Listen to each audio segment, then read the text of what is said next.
जननायक स्वर्गीय कर्पूरी ठाकुर जी के 38वें पुण्यतिथि समारोह के मौके पर बिहटा नगर परिषद उप सभापति प्रतिनिधि सह समाजसेवी रिंकू सिंह ने कहा, आज के युवा नेताओं को कर्पूरी ठाकुर जी की जीवनी से सीख लेने की आवश्यकता है।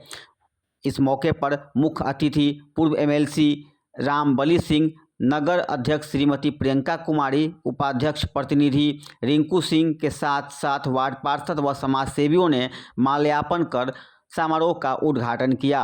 बाद में रामबली सिंह ने कहा कि जननायक कर्पूरी ठाकुर गरीबों के मसीहा थे। वे बिहार के 2 बार के मुख्यमंत्री रहे। उन्होंने वंचित गरीब बच्चों को शिक्षित करने के लिए काफ़ी प्रयास किया।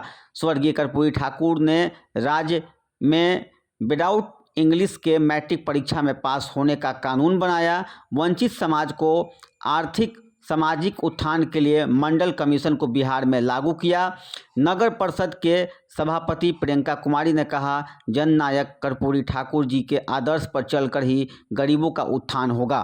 बसपा जिलाध्यक्ष राम प्रवेश यादव ने कहा कि जननायक स्वर्गीय कर्पूरी ठाकुर बिहार में अपने शासनकाल में समृद्ध समाज की स्थापना की कोशिश की। वहीं इस मौके पर पूर्व एमएलसी रामबली सिंह, नगर परिषद उप सभापति प्रतिनिधि रिंकू सिंह, नगर परिषद अध्यक्ष श्रीमती प्रियंका कुमारी, कर्पूरी वाटिका संस्थापक डीएन ठाकुर, बसपा जिलाध्यक्ष राम प्रवेश यादव, रत्नेश्वर मिश्रा, राजू यादव, अशोक कुमार, दिलीप राम, मुन्ना यादव, वार्ड पार्षद प्रतिनिधि निखिल कुमार, सरपंच अजय सिन्हा, समाज सेवी चिंटू सोनी, प्रभात कुमार, पंच रामरेखा राय, टिंकू कुमार, पंचायत समिति समेत कई गणमान्य लोगों ने भाग लिया।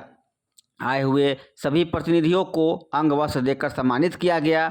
वहीं इस मौके पर दानापुर के प्रतिष्ठित नेत्र चिकित्सालय एएसजी नेत्र चिकित्सालय के द्वारा निःशुल्क नेत्र जांच शिविर का आयोजन किया गया, जहां इस मौके पर सैकड़ों लोगों ने आकर अपनी आंखों को जन जन के नेता भारत रत्न प्राप्त स्वर्गीय कर्पूरी ठाकुर जी के 38वीं पुण्यतिथि पर हम लोग एकत्रित हुए हैं और उनको नमन करते हैं और उनके श्रद्धांजलि को हम लोग पुष्पांजलि करके श्रद्धासुमन अर्पित करते हैं। और आपके चैनल के माध्यम से एक संदेश देना चाहते हैं कि आज के युवा जो पॉलिटिक्स कर रहे हैं उनको कर्पूरी जी के जीवन से सीख लेनी चाहिए कि वो मुख्यमंत्री रहते हुए भी जब वो स्वर्गवास हुए तो संपत्ति के नाम पर अपने परिवार के लिए कुछ नहीं छोड़ के गए।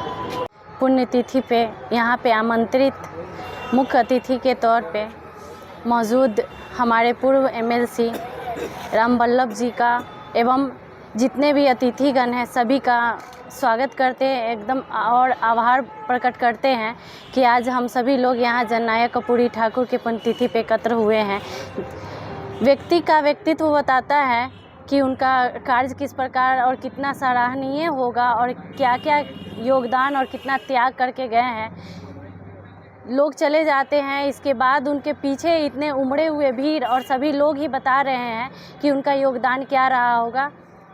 अपनी शब्द को विराम देते हैं और यही बोलेंगे लास्ट में कि जननायक कर्पूरी ठाकुर जी को मेरे तरफ से श्रद्धा सुमन अर्पित करती हूँ पुण्यतिथि पे। धन्यवाद।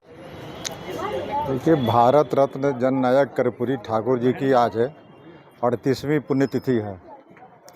जननायक कर्पूरी ठाकुर पूरे देश में अगर देखें तो राजनीति में ऐसे बिरले लोग होते हैं जो बिल्कुल बेदाग रहते हैं और उन्होंने पूरे जीवन स्वतंत्रता संग्राम के आंदोलन में भाग लेने के बाद जब से देश आज़ाद हुआ तब से लेकर के यानी 1952 से लेकर के लगातार मृत्यु पर्यंत तक ये बिहार विधानसभा के सदस्य रहे।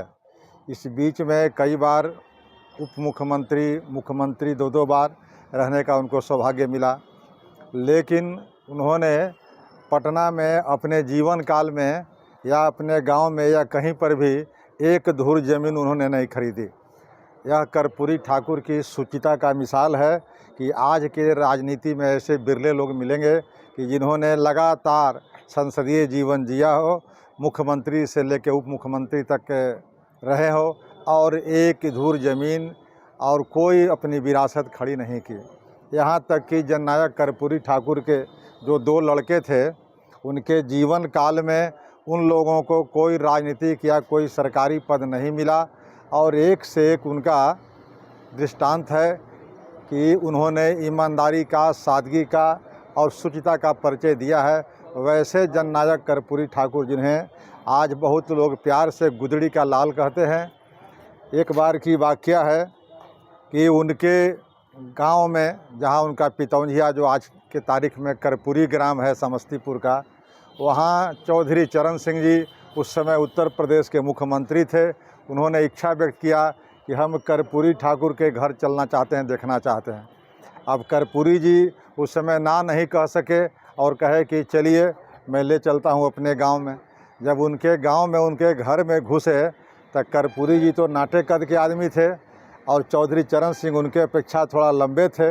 अब उनको आदत हो गई थी घुसने का घर में, जिस तरह से आज सुअर का घर देखते हैं कि 3 फीट का, 3.5 फीट का दरवाज़ा होता है, उसी तरह का घर का दरवाज़ा जननायक कर्पूरी ठाकुर का था, झोपड़ी का था। अब चौधरी चरण सिंह जब घुसे तो उनको माथे में चोट लग गया। अब माथे में चोट लगने के बाद उन्होंने थोड़ा रिएक्ट किया, गर्म हो गए, गुस्सा हो गए और गुस्सा होने के बाद उन्होंने कहा कि कर्पूरी तुम बिहार का मुख्यमंत्री हो, एक अपना घर नहीं बना सकते हो, कैसा मुख्यमंत्री हो।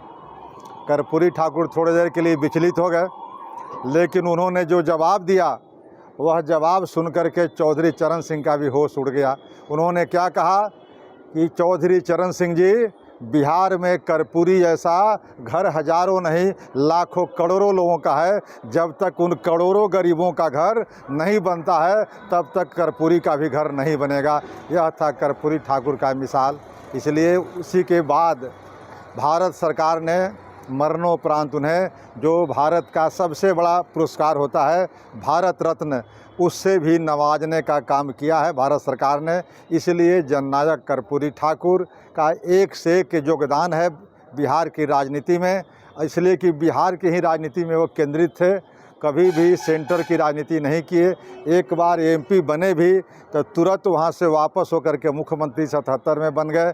उसके बाद लगातार ये रहे, 88 में उनकी मृत्यु हुई। तो मृत्यु पर्यंत तक बिहार चाहे सत्ता पक्ष में रहे हो या विपक्ष में रहे हो, जननायक कर्पूरी ठाकुर बिहार की राजनीति को धुरी बने रहे, वो प्रभावित करते रहे। कहीं भी घटना घटती थी, आज तो सोशल मीडिया का ज़माना है, कम्युनिकेशन भी बहुत फास्ट हो गया है, लेकिन उन दिनों में जब बिहार में कहीं कोई अप्रिय घटना घटती थी तो सबसे पहले पहुंचने वाले व्यक्ति का नाम जननायक कर्पूरी ठाकुर होता था और उनसे मीडिया के लोगों को खबर मिलती थी कि कहाँ किस तरह की घटना हुई है। वो चाहे पैदल जाना हो, मोटरसाइकिल से जाना हो या जैसे भी जाना हो, वहाँ पहुँचते थे। इसलिए कर्पूरी ठाकुर का आज जो है युग करीब करीब ख़त्म हो गया है। कर्पूरी ठाकुर के आज पुण्यतिथि के अवसर पर हम तमाम लोगों को उनसे प्रेरणा लेने की ज़रूरत है कि अगर राजनीति में शुचिता चाहते हैं, शुद्धता चाहते हैं, लोकतंत्र की बहाली चाहते हैं, तो आपको कर्पूरी ठाकुर जी के बताए मार्ग पर चल करके ही सच्चा लोकतंत्र और सच्चा बिहार का जनतंत्र कायम रह सकता है। नहीं तो आज भारत के संविधान पर भी खतरा है, कल भारत के लोकतंत्र पर भी खतरा होगा और बिहार के परसों आज़ादी पर भी खतरा होगा भारत के। इसलिए इसको अक्षुण्ण रखना है। तब प्रत्येक भारतवासी को छोटी मोटी भावनाओं से ऊपर उठ करके और जननायक कर्पूरी ठाकुर के मार्ग पर चल करके बिहार के विकास को भी और देश के भी जनतंत्र को महफूज रख सकते हैं। इसलिए आज उनके 38वीं पुण्यतिथि पर हम लोग सादर नमन करते हैं जननायक कर्पूरी ठाकुर के स्मृति को। और बहुत प्राचीन समय से शोषण और दोषण की राजनीति चल रही थी, जिसके कारण समाज में विषमताएं फैली हुई थी। उसी में कर्पूरी ठाकुर जी जो समाज 3 क्षेत्रों में बटा, पुरस्कृत, और दूसरा तिरस्कृत और तीसरा का हुआ बहिष्कृत। पुरस्कृत में तथाकथित सवर्ण कह सकते हैं, उसके बाद तिरस्कृत में ही हमारे माननीय जननायक भारत रत्न कर्पूरी ठाकुर जी थे। इनके पिताजी गोकुल ठाकुर जी, माता धर्मशिला जी और फुलेश्वरी मेरी पत्नी थी। उस वातावरण में पढ़ाई लिखाई की उनकी बड़ी दिक्कत थी। अपनी जन्म तिथि भी अपना उनके परंपरा में नहीं था। उस वर्ग में बताया न कि बहिष्कृत तिरस्कृत वाले कुंडली नहीं तैयार करते थे। अपने नामांकन के समय में समस्तीपुर में अपनी इच्छा से विचार करके 24 जनवरी 1924 को जन्म तिथि बनाया और पढ़ाई के क्रम में प्राथमिक समस्तीपुर में पढ़ाई किए और कॉलेज में अंशकालिक में CM कॉलेज दरभंगा में पढ़े। लेकिन देश की आज़ादी की लड़ाई की शुरुआत हो गया था। 1942 के आंदोलन छिड़ चुका। महात्मा गांधी से प्रभावित होकर स्वतंत्रता आंदोलन में कूद पड़े और उसमें फिर जीवन पर्यंत पीछे मुड़कर नहीं देखे। आज़ादी मिल गई। उसके बाद चुनाव की पद्धति आती है। 1952 से जो चुनाव इन्होंने लड़ा और उसमें जो सफलता प्राप्त की, जीवन मृत्यु पर्यंत तक मुख्यमंत्री हों, उप मुख्यमंत्री हों, विधानसभा में विरोधी दल के नेता हों या सांसद हों, इनकी पूरी जीवनी उसी में समेटा हुआ था। और समाज में विषमता को देखते हुए इनके हृदय में एक टीस थी कि यह समाज क्या कर रहा है, और इसको सोच करके इन्होंने 1967 में जो संवित सरकार बनी उसमें उप मुख्यमंत्री हुए, शिक्षा मंत्री हुए। देखे कि जिस प्रकार से वायु और सूर्य की रोशनी की आवश्यकता सबको एक समान है, तो उसी प्रकार शिक्षा भी पूरे समाज में उसी तरह से प्राप्त हो जैसे प्रकृति प्रदत्त देन था। और इसलिए इन्होंने देखा कि शिक्षा में अपना वर्ग पिछड़ रहा है। इंग्लिश भाषा की प्रभाव थी, जिसके कारण शिक्षा में मैट्रिक भी नहीं करता था छात्र। तो इन्होंने अंग्रेजी को हटा करके शिक्षा दिलाई, जिसके बाद में लोग मजाक में कर्पूरी डिवीज़न कहते थे। लेकिन वही छात्र फिर ऊपर जाकर अपने अपने विषय लेकर के आज एक सुयोग्य नागरिक बने और अच्छे अच्छे पद पर जाकर काम किए। उसके बाद इनके साथ कठिनाई क्या हो रही थी कि यह जिस वर्ग से आते थे, कोई उनको इतना संघर्ष करने के बाद भी इनका पीछा साथ लोग नहीं देता था, संख्या कम रहती थी। हमारे पूर्व वक्ता रामबाली बाबू ने कहा कि पुलिस के या पत्रकार को सूचना नहीं मिलती थी, लेकिन ये कर्पूरी ठाकुर जी हों या इनके साथी रामानंद तिवारी जी थे, ये दोनों पहले पहुंच जाते थे और उसके बाद उसका निष्पादन करते थे। उसके बाद अपने समाज में 71 हुआ तो चाहते थे कि सत्ता का विकेंद्रीकरण हो। ये पंचायती राज की व्यवस्था हुई। 3 चरणों में वो 71 में ही पंचायत की व्यवस्था किए, चुनाव करा दिए। फिर मुख्यमंत्री से 1978 में भी उन्होंने पंचायत के चुनाव कराया। यह सत्ता के विकेंद्रीकरण के लिए काम किया। उसके खंबा राज को ख़त्म करके ये पंचायती राज की व्यवस्था में देन हमारे माननीय जननायक भारत रत्न कर्पूरी ठाकुर जी का था। कर्पूरी ठाकुर जी के बारे में कुछ कहने की ज़रूरत है। जो समाज और देश के लिए जो किए हैं, आज उनको देश ने भी उनको भारत के सर्वोच्च जो पद है भारत रत्न से माननीय प्रधानमंत्री जी ने उनको सम्मानित करने का काम किए हैं। और कर्पूरी ठाकुर गरीब गुरबा जो वंचित समाज था, पिछड़ा था, जो समाज के मुख्य धारा से जो छूट गया था, उसको बढ़ाने का काम किए हैं। जब तक इस धरती है, जब तक कर्पूरी ठाकुर रहेंगे, उनकी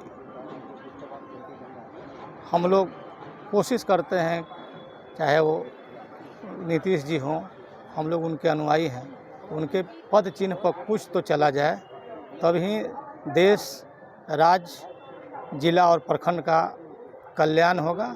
कर्पूरी ठाकुर सभी के आत्मा में मर कर भी जीवित है। ऐसे विभूति को उनके चरणों में श्रद्धा सुमन अर्पित करते हैं।